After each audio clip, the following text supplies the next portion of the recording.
Well, I believe everyone is really talking about AI, but they have not understand what really AI is. But what is the biggest issue with avocados is that with avocados, you can not identify when the avocado is ripe or unripe.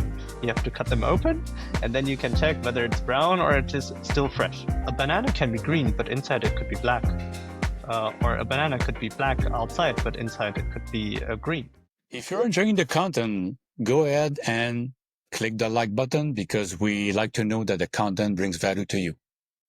If you want more tips, stories, and real talks like this, make sure to subscribe and turn on the notification button. That way, we will always be the first who will know that a new episode just dropped. We really appreciate you being here. Let's keep learning and growing together. Hello, everyone. It's a beautiful day to be alive. We are back yet again with another episode, another great content for our listeners. We have a new guest, somebody new, somebody smart, somebody that will bring amazing perspective about AI and innovation in the AI marketplace. Before we introduce our guest, Steve, how are we doing today? I'm doing very, very well here in Canada. It's a nice weather, nice time, and I'm very eager to learn more about who is Nishit and what it does and what his success is coming from. Oh, Absolutely. super So cool. before we Awesome. Before we get going, Nishat, can you please give us a little bit of introduction about you so the audience members can know exactly your expertise, your background, so they can get a sense of your personality and your background, if you will. Sounds super good. Thank you very much for having me here, Mo and Thank Steve. you.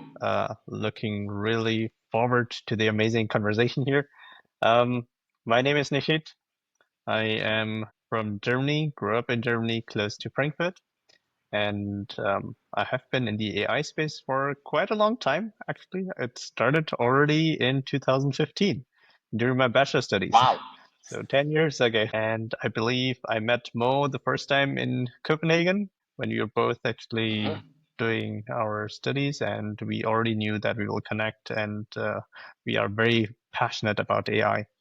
And my journey has been always in the AI field, I have to admit, when it comes to startup. And currently I am in the food, in supply chain, climate tech, deep tech, and AI space, because what we're dealing with is with food loss. We're trying to minimize food loss with the hardware component and an AI component and the software component. It is an IoT solution together. It sounds like I'm using all the buzzwords, but in the end, it's literally all the technologies that we are using.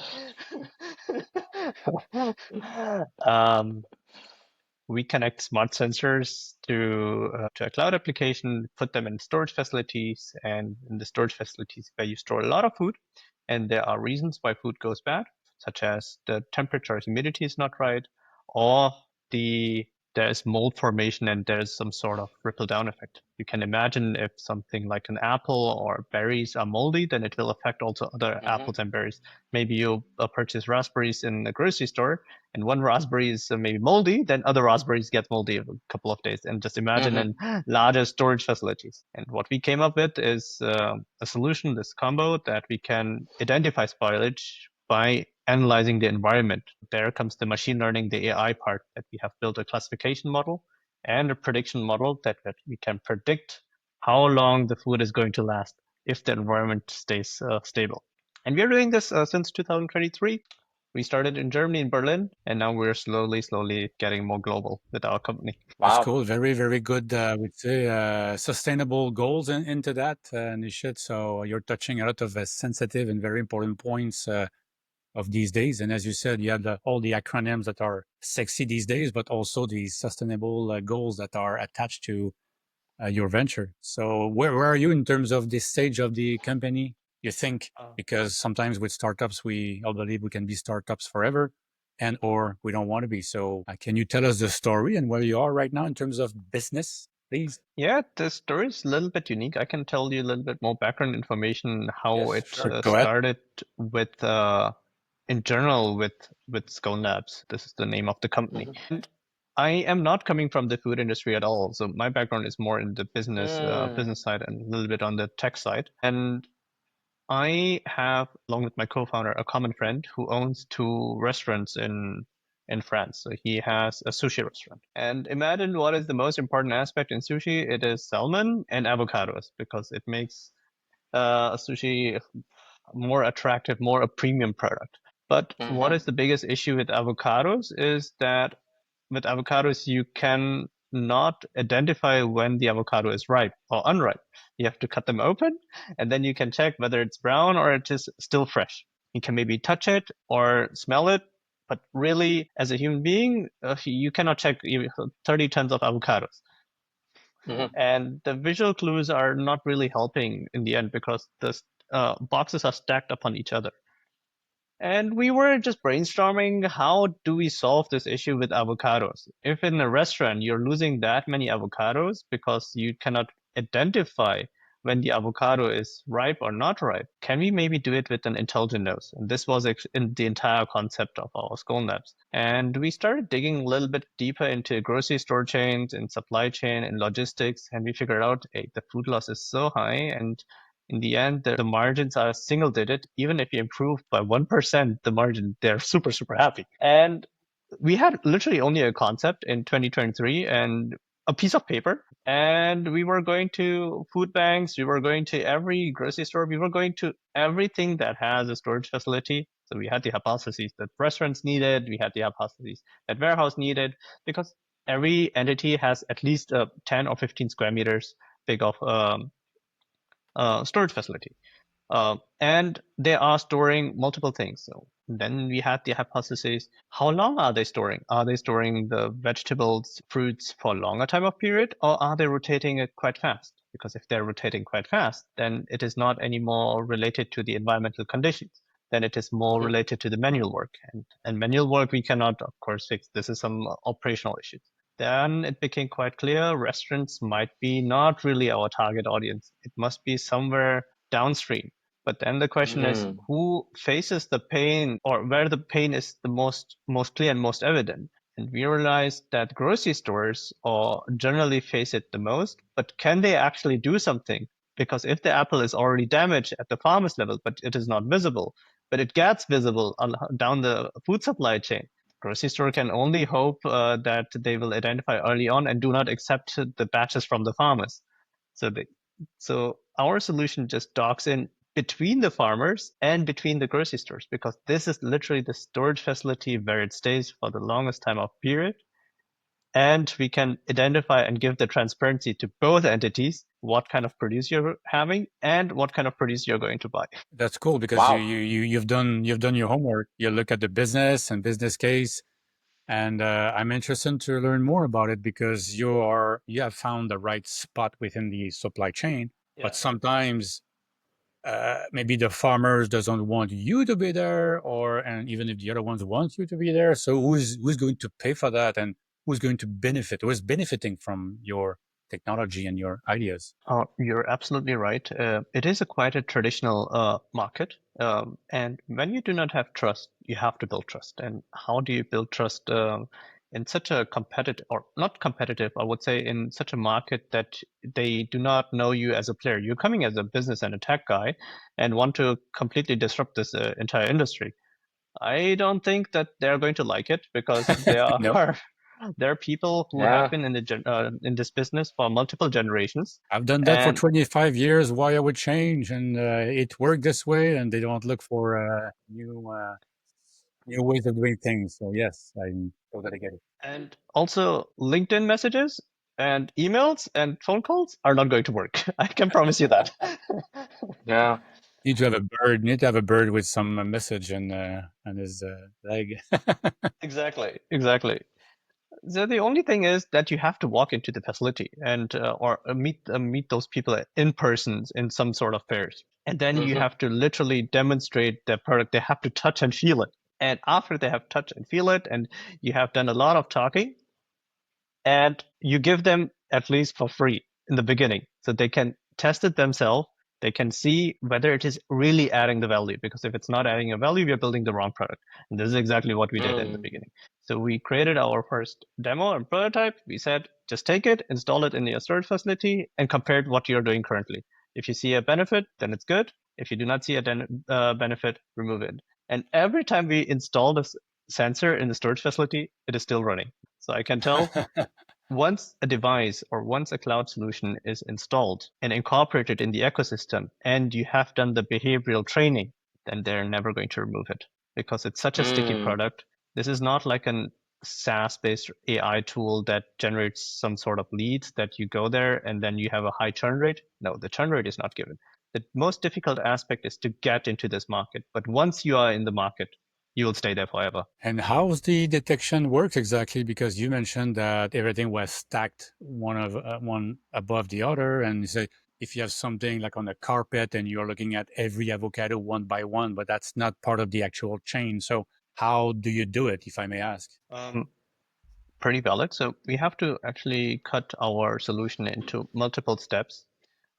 So the first solution is just a temperature, humidity, air quality monitoring. This is quite straightforward and easy. This is nothing new. You have already data loggers that transmit the data to a cloud application and you see some beautiful graphs. Quite easy. The more intelligent part is with the intelligent nose. And we were thinking how to actually outperform vision-based sensors, because vision-based sensors can at least see the top layer and the side layer. But when it comes to gases are, or some sort of substances, they are more heavy than the atmosphere, and they go actually down. So everything collects actually on the downside. And if they have a ventilation system, so this will be in the air. And we cover either way 30 square meters with 2 devices. So we know at least in this area, there must be mold. And there needs to be a certain amount of concentration to detect it. We cannot right now say, at least, that in this box, this particular avocado is bad. Well, if we use it as a detection device, then it might be possible. But we are not using it as a detection device. The storage facility owner, it is more important to know that here it might be a problem and he has to sell it as fast as possible, or he has to remove the pellets as fast as possible. And even after he has removed the pellets, it does not mean that the mold is gone, because the mold is still in the air. And the room might be completely empty, but the room might be still moldy. And after the room has been cleaned and ventilated properly, then he can put the new pellets in. And this is where we actually chip in. And this is the insight that they're lacking. You must know the story of McDonald's. I don't know if it's true or not true, but McDonald's, the founder of the McDonald's chain, people really appreciated the fries because the fries were certain shape and everything, and also the softiness of the fry. And when the new guy, I don't remember the name, bought it and wanted to make a chain, and this is what we have today, he realized that with the turnover, the fries were not as good. The fact that the initial McDonald's restaurant was not having a big turnover, so the fries, the potatoes were there for a long time with a big chunk, and they were kind of getting moldy. But it was part of the process, being like some fermentation. So that's interesting because in that case, you want to have everything fresh. But in that case, it was kind of a lucky thing that happened over time. So it's not related to your stuff, but I can see that you can control what you want, basically. You can be, I want to have these potatoes to a certain moldy level, example, whatever, and you can at least control it instead of just doing it and lose part of the inventory. I can give you maybe exactly in that sense an example what we're dealing with, because you're talking now about the moldiness of potatoes. Let's talk about coffee, because coffee is one of the things that have a strong aromatic profile. But when you're roasting coffee, when do you know that you have actually really hit the right roasting amount? Because roasting is depending on temperature, humidity, and how it smells. Right now, they are smelling it, or it is very subjective. They know we have to roast the coffee for 10 minutes on 30 degrees Celsius for a certain time of period, or 80 degrees Celsius for a certain time of period, and then they regulate the temperature and give a little bit of humidity. But we know it is a nature's product, and not all green coffee beans are going to be the same. There must be, you cannot just apply the same timing and same temperature profile. And there we can again come in and say, you have exactly hit the right aromatic profile, and you have to do those adjustments in order to see that the coffee quality stays the same. And there are multiple applications like that. It's the same with chocolate. In the chocolate industry, you have cocoa beans. You have to roast cocoa beans in order to get the right fermentation. Otherwise, the chocolate will taste different. Yeah. And what I like about your approach is instead of, like, example, going back to avocados, that's your initial example, I was expecting you to say, we're looking at the colors, we're looking at certain shades of green and darkness and everything to look and, or whatever, and having like a carpet. That's what I had in mind. But the fact that you're looking at, maybe you have other stuff, but what you talked about so far is about moldiness level versus gas. So it means that it's not necessarily only for avocados. So your business model is kind of very wide with this. You can really do that in any storage place, like big distribution, or at least if they can make it smaller. So this way, it's better if it is small, I would say, parts of a big a storage management thing. And you're going to have that in the MRP system and everything to look at everything and getting a lot of statistics. So I like that. I really like the approach of the technology and the sensors. But what about the business model? Do you sell one thing? Do you sell a monthly fee? What's the business model once you get in and they say, I want to keep it? So do you want to be a big one-time lump sum profit, or you're looking for a mix of both, or whatever? We are interested in learning that as entrepreneurs. It How do you make your definitely money? it definitely depends on the customer. I have to admit that, because some customers are like, we would like to have the hardware separate from the software. So you can purchase the hardware and then you have the software on top, like a software as a subscription base, or Mm-hmm. you can have hardware and software combined, like hardware as a service and software as a service. So it's always a mix, and it really, really depends. I would say if the customer is a little bit smaller, he prefers usually to have the hardware and the software as a subscription service, because he does not want to actually deal with all the maintenance and so on. And putting a lot of money upfront for the hardware is a challenge for a small and medium-sized company. But if it's a larger company, they are fine purchasing the hardware because they own the hardware. They have even technicians and so on. They can even fix it, even though our system is plug and play and there's little maintenance needed. But in case of some sort of failure or something, they can at least do something. And then on top of it, they buy the software as a service. And we never sell one device, like a single device. It does not make sense also for the customer just to have one device installed somewhere. It is always multiple devices, and we have to also see how the storage facility is, because the storage facility is not always in a rectangular shape. You have to also think that the storage facility is cut in a different manner, and it is not one solution fits every time. Sometimes we need 6 devices for 2,500 square meters, but sometimes we need also 10 devices for 2,500 square meters. It's very custom made. Do you sell the service of setting up the room, part of the deal? I'm asking all these questions because everybody's talking about innovation, and we always relate innovation with technology. But for me, innovation is everything, and the Exactly. business model is more often more important than the technology itself, because that's how we're going to live. So service, hardware, how many level of hardware? If you go with a business model with subscription only, for all your customers, it means that your cash flow needs to be like to the roof to be able to finance all of these things until it pays off. But it can pay a lot. But I mean, you need to have the money. So can you get the financing for each piece, or you need to have like your own money to do that, or blah blah blah. So I guess it's good to have a mix of both and having different business models within the same company. So I said many things here, but I'm sure you can comment on some, if not all. Yes, you're absolutely right. So even installing the devices, and if they need our personal assistance, we will be there, but then we will, of course, charge them our time for doing the IT, actually integrating to it, and even consulting them how to operate and so on. There is a fixed package, of course, which they will get for sure, but they can always book on top. So this is more like the consulting gig, which we are not very keen on, but if they need it, you'll do that. Our sensors are also designed, and this is where we thought, how can we decrease the operational load? Because this was one of the more important aspects. Nobody likes actually to change the behavior significantly. They want something that is very close to their origin system. We designed the sensors in that sense. They have to stick it to the wall and it will run. Nothing else they have to do. Literally stick it to the wall, it will run, and turn on the Wi-Fi. Should not be any issue. That's And an important piece, especially for industries with resistance to change and dealing with other mechanical things. They don't want that. They just want to look at the thing. Okay, boom, boom, boom. Look at the map. Red, green, yellow. Okay, let's focus on the red. Green is fine. That's it. Every single day and same processes. So, Mo, you were about to ask a question or make a Yeah. comment.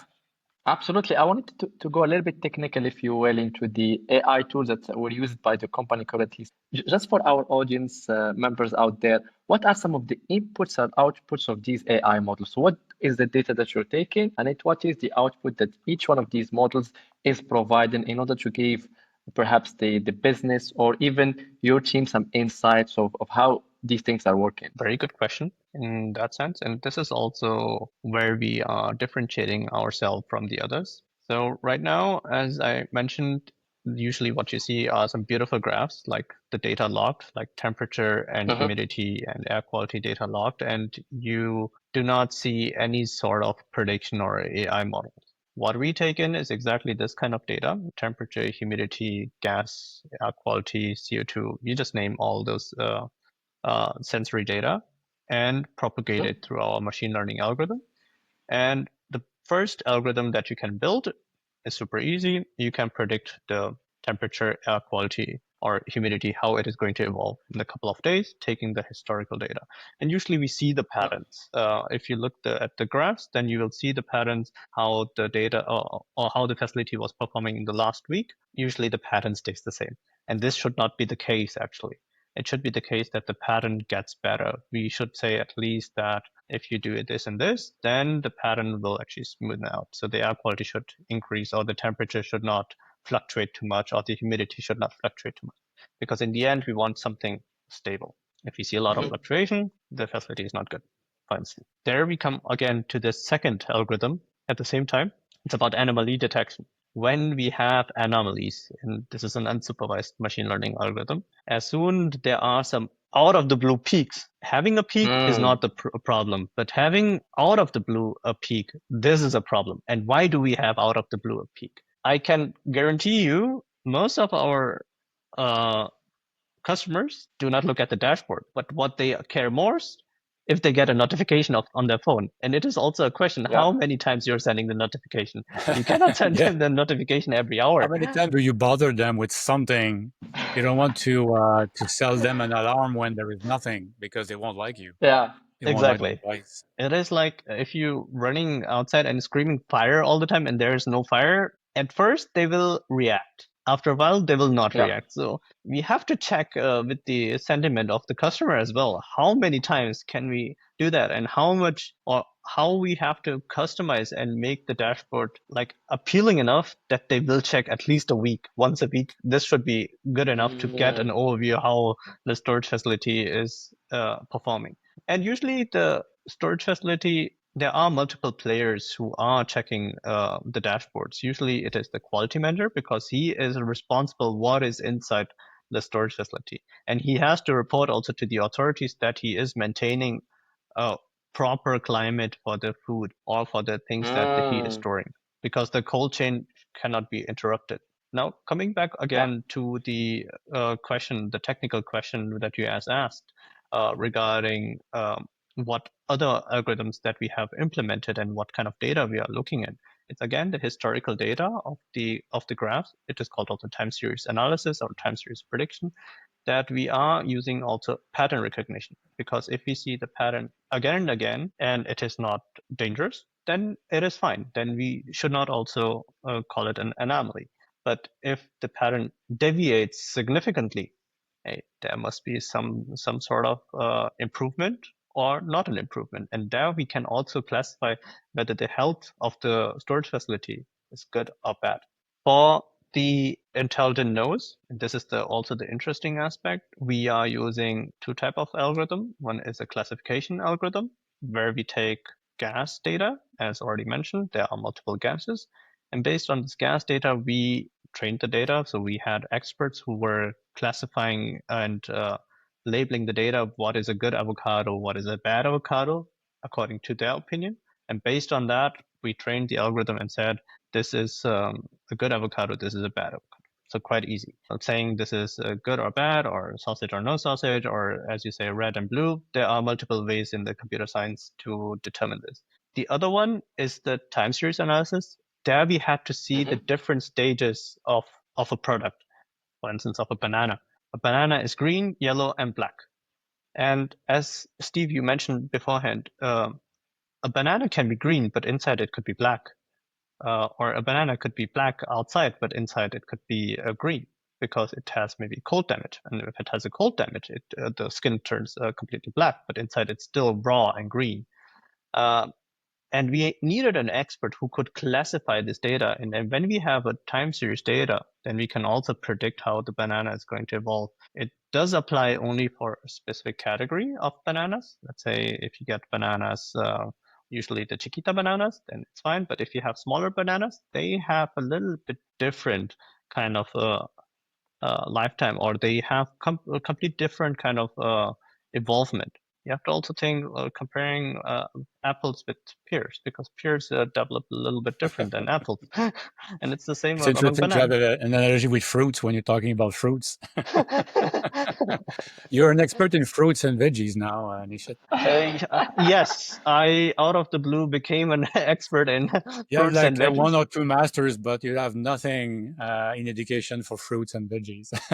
I have nothing to do with fruits and vegetables. Street I love knowledge. cooking, but apart from that, nothing with fruits and vegetables. But that's cool. That's very cool. I love it. I Wow. think it became so evident because at a certain point we started literally sleeping in storage facilities to understand Wow. what is happening in the storage facility, because we had no idea what is going on in storage facilities. And after we do not understand the mindset and we do not understand the customer behavior and perspective, we cannot build a product. Mm. I have Wow. two questions for you. Two more questions. I can ask questions forever. The first one is they're kind of related. This is why I'm asking both at the same time. So, how do you differentiate your SkoneLabs company versus the competition right now? And what is your differentiator on the market? And what is your different approach that you have in your culture internally that makes you different in terms of development or marketing approach, whatever? And I'm asking both because one can be related to this one. And what triggers me to think about this one is you said that you literally slept, not yourselves, but maybe yourself or a member of your team in a room. So I said, that's a different approach, a different mindset. So I'd like to hear about wherever you want to start with. I'm open and I'm listening carefully. So let's start with the competitors. And what the current state of the art is that you do only as much as the customer needs. And the customer needs just a data logger most of the time because he has to comply with the regulatory aspect. And the regulatory aspects, how you're going to fix it, might be an easy fix. For instance, you have a thermometer, you go in a storage facility, measure, write it on a paper, and you do it every hour. Then you have also a data log. So super simple, super easy, costs almost nothing, but a lot of manual effort. People who get a little bit smarter, they start doing it with data loggers. And data loggers is just install a logger which sends the data or even stores on an SD card. You do not even send to a cloud application and store the temperature, humidity data on an SD card. You put it in a PC or on a tablet or a mobile phone, whatever, and you get a beautiful file and you press the print button and you give it to the authority. And we are going exactly one step ahead. So I would say the transition from paper and pencil to data loggers, and from data loggers to analytics and prediction, because they want to also know how well they are performing. This is, I would say, the comparison, how we differentiate significantly from the current actually innovation, what is happening. We also say, if you do not want to buy our sensors, this is totally fine, because it is also an effort to buy a lot of sensors from a company and remove them and install new ones. We even claim that you can incorporate your existing sensors if they have the capability of Wi-Fi into our system. This is not a problem for us, because our strength is rather on the software side and the analytics part. The data which is coming in, this is another story. This is the hardware aspect. It could be that their hardware is broken or it has not been actually monitored for a longer time of period. But generally speaking, temperature, humidity sensors stay stable. When it comes to gas sensors, air quality sensors, this becomes a different kind of aspect.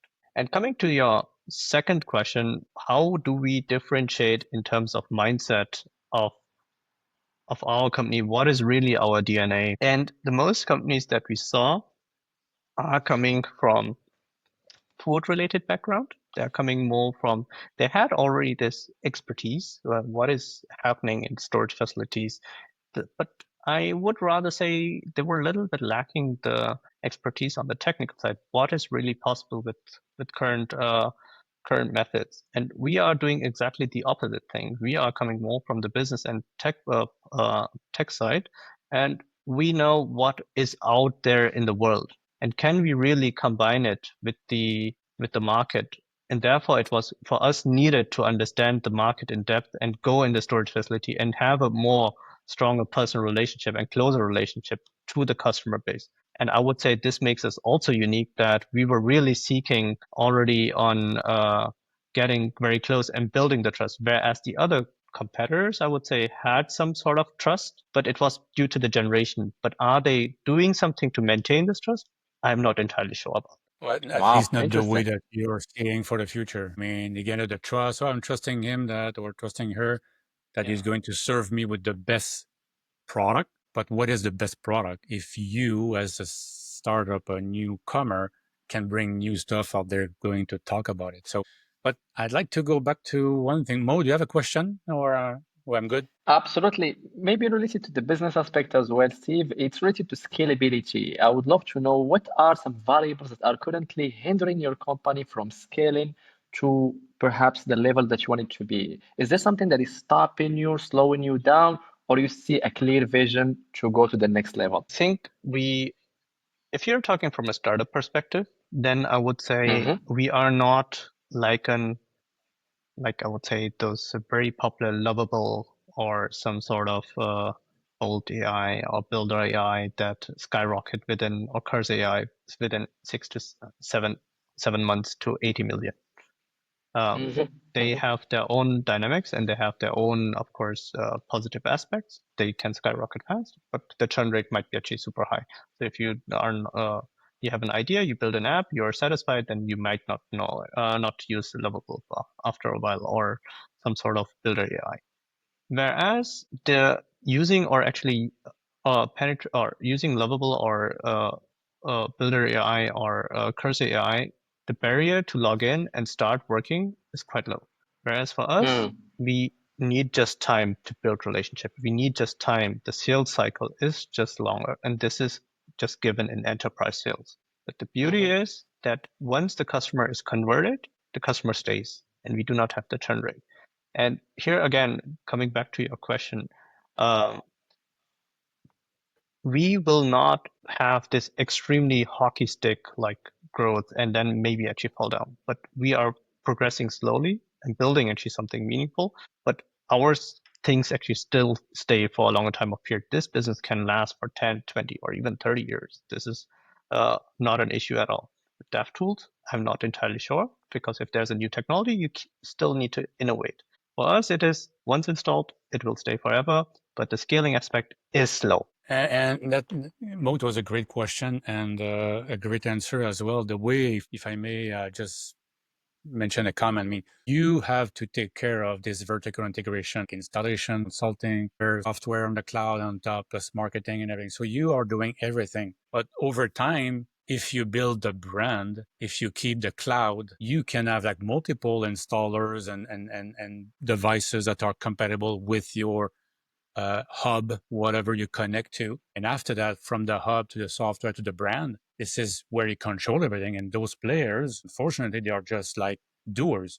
And this is where you can get like some of hockey stick growth at that point. But the Exactly. brand has to be there and known. And that's what takes time. But if you are looking at, for example, institutional investors to buy some of your shares and everything, they will be happy with a good brand, solidly I would say, in the ground and as a good foundation for the future, and see something that will grow significantly, but steadily, as you said, like once you get in and you make sure that you control the installations to make sure you do a good job, good consulting. And I've done that before in a different business, and that works really well if you get to the brand, but you need to get that vertical integration as a starting point, because this is a new thing in the market. So, and you have the ML, AI, machine learning, artificial intelligence know-how, and the algorithms that is building and building and building.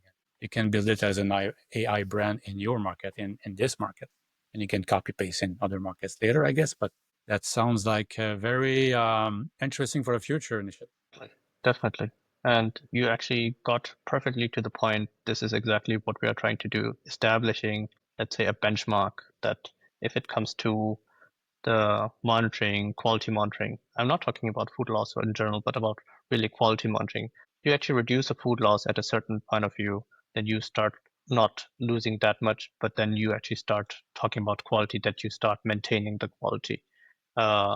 This is what we are aiming to be actually the leading company in the environmental monitoring solutions. Two more comments. When you said that at the beginning in terms of your answer about the competition, you said that it's pretty straightforward. What they ask is to get a temperature every hour, and that's it. Whatever you do it, you just do it. At the same time, do you think that that thing could be changed in the future? Can you influence that to make it mandatory to have temperature, gas number one, gas number two, humidity, and all these things like every 30 seconds example, make it as a new standard? This is one question. And related to that would be why there is no like a scone standard. Oh, my restaurant is scone standard. My grocery is scone standard. It follows this. I mean, I'm using this as an example for your brand, but it could be another brand that whatever the term, it looks universal, but you own it and you're the first one, and they can join, other competitors can join, but still you have a standard after that. I mean, your brand will skyrocket or kind of. Beautiful question, and this is exactly our vision, that we would like to have more parameters to be incorporated when it comes to quality monitoring, because it does not make sense just to have temperature and humidity as a Not in standard. 2025. Not in 2025 anymore, because come on, temperature, you just have a giant fridge. Doesn't If the fridge is broken, good, then you know that something is going to be wrong. But what if the products are in the fridge are moldy, or the fridge itself has some actually mold inside? The temperature is maintained, but the environment is still actually horrible.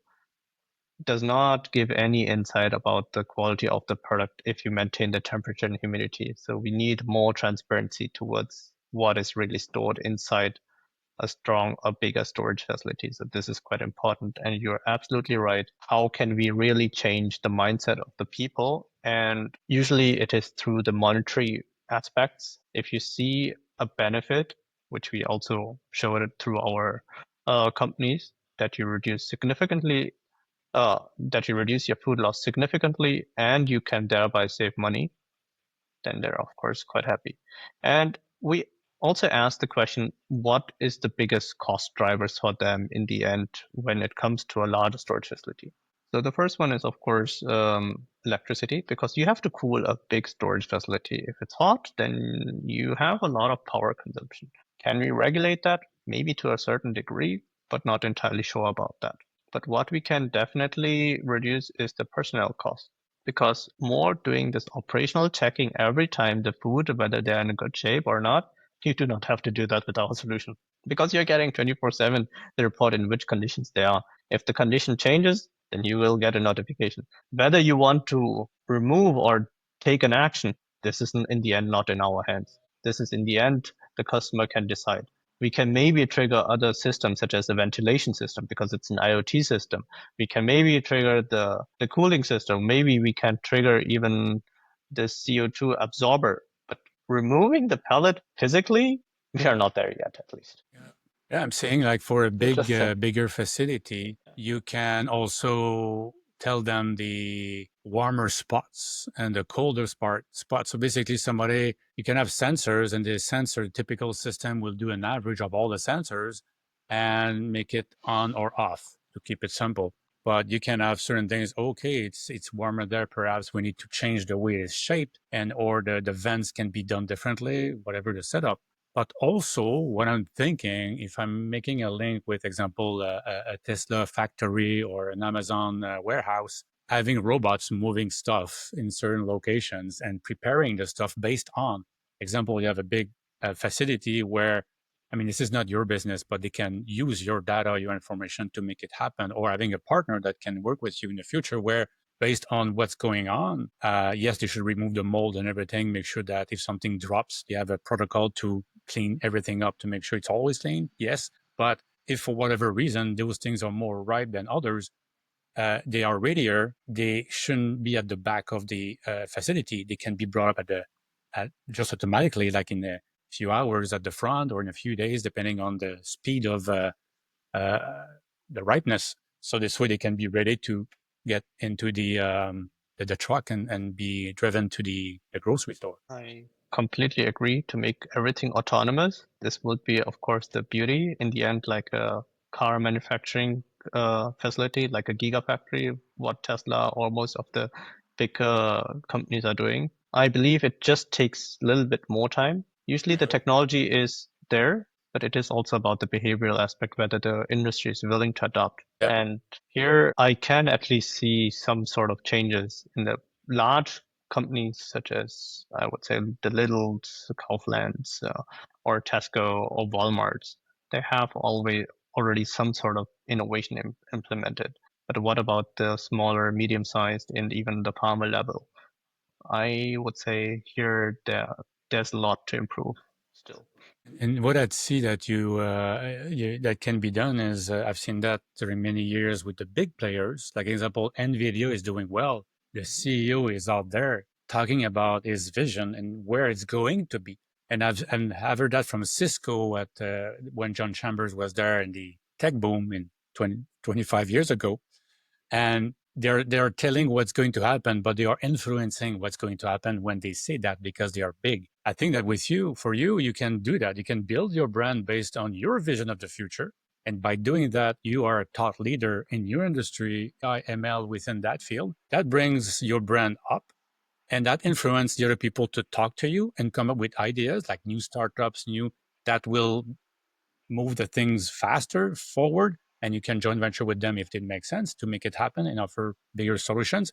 And your brand, by being compatible with all these guys, your brand can go up. So sorry, my brain always works this way, so this is why I'm talking about it. But I'm seeing a huge potential. And in terms of the norms and the influence on the political level, I think with the UN there is something that you can play, and maybe you're already playing that card about them promoting certain things about you, the brand, thought leadership, to influence the people to go toward that and change the standards and help and build that thing. I know you're busy doing so many things that you cannot attack all these things, but just sharing.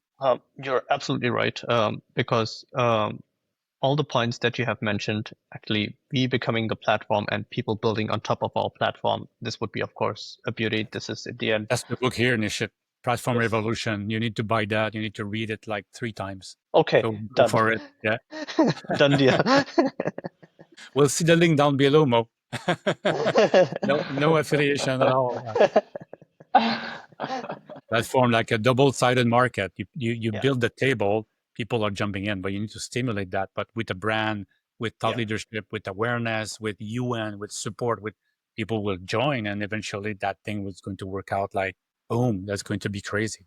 We can help you doing that if you need some help, Nishit. I'll be happy to Amazing. participate in your project. I love that. I love that for sure. And I also like the aspect you mentioning to have the political influence and the UN influence. And I believe in the conversation you mentioned early on, everybody talks about food loss, everybody talks about AI, everybody talks about this innovation, but nobody is really doing the innovation. And this is exactly what we are trying to also enforce. If you're talking about food loss, what are the methods to really reduce food loss? And what are we actually doing to go into the facilities, or what are we exactly doing to make people aware this is a thing, apart from PR and apart from really being vocal that and showing that it can work. I think there's not much we can do. It's going back to what you said about lovable companies. I mean, that can go this way, fall, or get back on track with something that makes sense practically. And I was listening to the earning calls of Tesla on Wednesday night, my time. And what Elon Musk claims is we are the most practical AI company amongst the big guys, I would say, instead of just offering the services of different things that are sexy, but they are practical. I mean, they're going to save lives, they're going to do blah, blah. I don't want to promote Tesla here, but I like the comment about being practical in the ground doing something like you do versus having like a digital enabled company, which I like the business model. It's all on the cloud. That's easy. Everybody thinks digital. I like it. But at the same time, you offer something that you can have a prompt doing it in ChatGPT, just into an interface that looks nicer overall. But you can do that with your own GPT in 15 minutes. So maybe I'm exaggerating a bit, but I mean, it's a package. It's a lipstick on a pig, but it's still the pig at the end. So in your case, it's very, very down to the roots of agriculture. So agri-tech, climate tech. That's I like that. I like the project. I really like the intentions and the and what you do on the ground. So now that we talk about the good stuff, so what are your challenges right now? If we can end up with this, almost. I would say exactly the question that Mo asked, the scalability aspect. You just have to be really, really sticky and you have to just be on the ground all the time. And it takes just a lot of personal time. I would say if I have to go to a client, I cannot just take a Teams call. I have to be on the road. I have to fly to the customer. I have to present it and then hoping for an answer. And it's also a seasonal business. And seasonal business, I'm Mm. talking about when the fruits and vegetables are harvested, because then they are stored. When it is about the coffee, when are they getting shipped? And when do actually produce grow? We have to take all those aspects into consideration. Further on, we have to also take into consideration the holidays period in Europe, because if it's summer, those medium-sized enterprise, you're not getting any response. I can promise you that. If it's Christmas holidays, you're not getting any response. If it's Easter holidays, you're not getting any response. So you have just such a short time frame to be so aggressive with the customer base that you have to grab them and lock them, at least for a couple of time. So you can keep opening the conversation and keep coming back to them. From the product and technology aspect, it is the data aspect, because collecting data, such a large amount, takes time. We already have like 35 million data points, where we trained our algorithm based on, and we achieve a good accuracy. But I would say we have to incorporate more data, more points related to food, more points related to the environment. And I'm here saying, and this is more thinking about the opportunities, and I do not know where to position ourselves at the moment, because this is a vision. Because with the food industry, we have gone quite in deep. It does not mean that our solution is only applicable in the food industry. This solution is also applicable in other industries as well. For instance, when it comes to gas leakages, we can identify gas leakages because of the aromatic profile. When it comes to the pharma industry, we can identify whether some medicines are going bad or some medicines are good. Those are things that are more a future project, but we can go broad or we can go completely deep into the food system. And this is also what we were thinking in the beginning when we started SkoneLabs, which vertical we want to tackle and which vertical resonates with us the most. And finding a business model which has a sustainable aspect and can be profitable is quite unique. And this is also what I like about SkoneLabs the most. Wow. That's a good point because you can think about, oh, pharmaceutical, they have a lot of money. Yeah, but they can decide to buy a new company and do it themselves. And also the challenge you have is in the food industry, agriculture, as you well explained, it's tough to get a hold of them. They are not on social media. They are not looking at LinkedIn. They don't look at their emails very often, maybe once a week personal. So it's tough to reach out to them. So do you go to trade shows? Are you planning to be part of associations or it's already done? Yeah. That's the way Exactly. to get the people. Yeah. And building the personal network, because I would say, and this is the most unique aspect that I have never thought of, in your personal network you will find always someone who knows someone, has a grocery store or has been a farmer or has actually dealt with some sort of food related aspect, or was thinking to build his own protein bar brand. You will stumble on something, and after that it starts snowballing slowly and slowly and slowly. And this is what we If have you been think doing. about Canada, seriously, we can have a chat and see how we can help and connect to these people and Oh do yeah. something that can help you out, even going to trade shows if there is something. Because I mean, I'm part of an entity with partners where it's all about sustainability and smart cities, and all these things. So I don't want to mention too many things here, but seriously, we can have a chat, let's say offline, and talk about all these things if when the time is right for you, Nishit. So, Yeah, sounds super good. Would love to do that, of course. yeah, never been to Germany in a year, so we have so many countries I have to go in now that we're meeting so many people. Oh yeah, you're more than welcome to come to Germany, and I think Mo has also never been to Germany. I believe we only been together in Denmark, and it is also time for him to come to Germany. Absolutely, brother. You're I will closer. be more You're than happy closer. to visit. All right. Any last questions, Steve? Anything to perhaps wrap up the show? No, I'll stop there, and that's very interesting. So we'll find a nice title hook for this interview. It was great. Thanks, Nishit. Thanks for your time. Absolutely. Very much appreciated. I really enjoyed Yeah, that. It was really nice to see you both again, and finally it worked out. it did. It Yeah, did. that's right. We made That's right. it happen.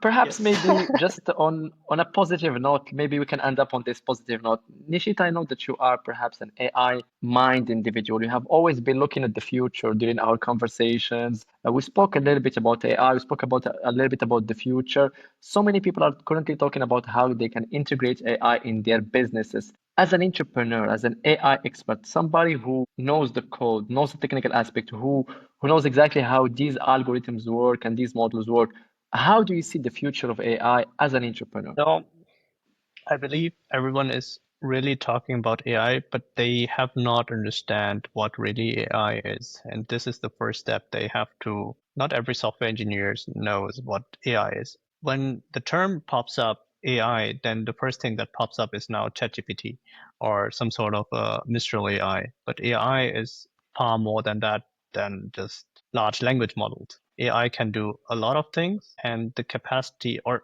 generally the concept of machine learning, or what intelligence means. If you have understood this concept, then you can exactly implement it in your daily life. And I'm talking about really easy tasks. Even if you have to, if you have emails, and you can of course set up rules, and it will shift to the right department. But what if the AI, as I would call, analyze the emails and send a response to it? Here again, we can do it through ChatGPT, but we can also just build a simple classification model that classifies this email belongs maybe to the finance department, this email belongs to the, I don't know, marketing department, this email belongs to the sales department. You do not need always to go with a big gun. It's also fine just to build small application which would take half a day, and then you can go for it. Not everything needs to be done with ChatGPT or Mistral AI or some sort of agents. Those basic stuff, it just takes really half a day or day.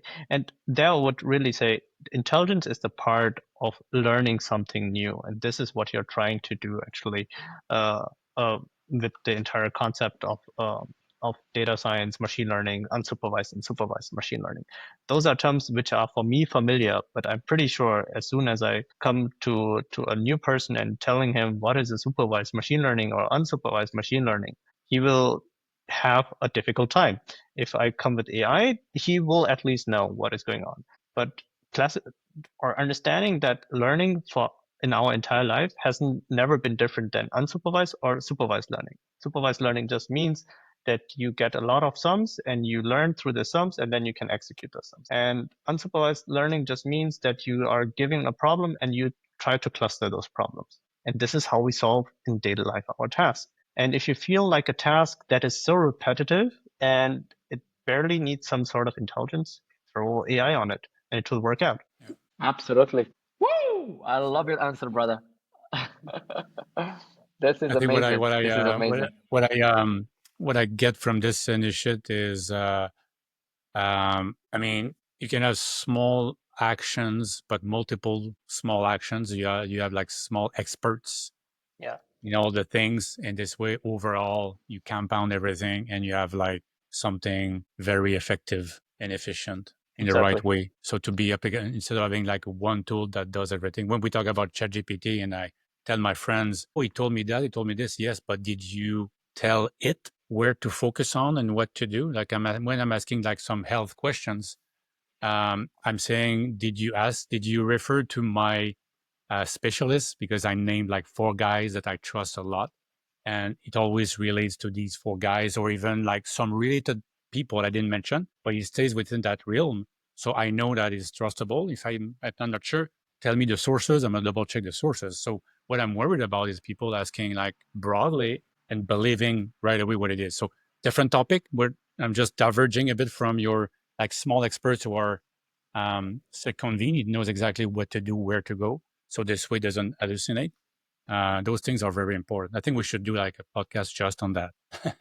I definitely agree. So maybe this is the trend which is also happening. There's AI agents right now to find an agent that solves a specific task. But I'm talking even you do not need really like a agent that is that strong. The simple tasks, even if they are automated and you can build your own workflow, this is already good enough. Yeah. Yeah. Keep it simple. Yeah. Yeah. Keep it short and simple. The KISS principle. Yeah. Yep. Do you have any other question, All right. Mo? All good from my side, brother. We appreciate you. We are grateful to have you. It was a great episode, and we want to see you more. We want you to come back for some news, some updates about your businesses, about your company. Maybe the next episode is going to be about pure AI. We go crazy technical if you're open to it. Of course, I'm open for that. Always there. Yeah, I think we Thank should you, do another brother. one on a different topic. Yeah, thank you very much, Yes. Nishit, and wish you a very nice weekend. Wishing you And the same. hopefully we'll talk on a different podcast or anytime in our Of lives. course.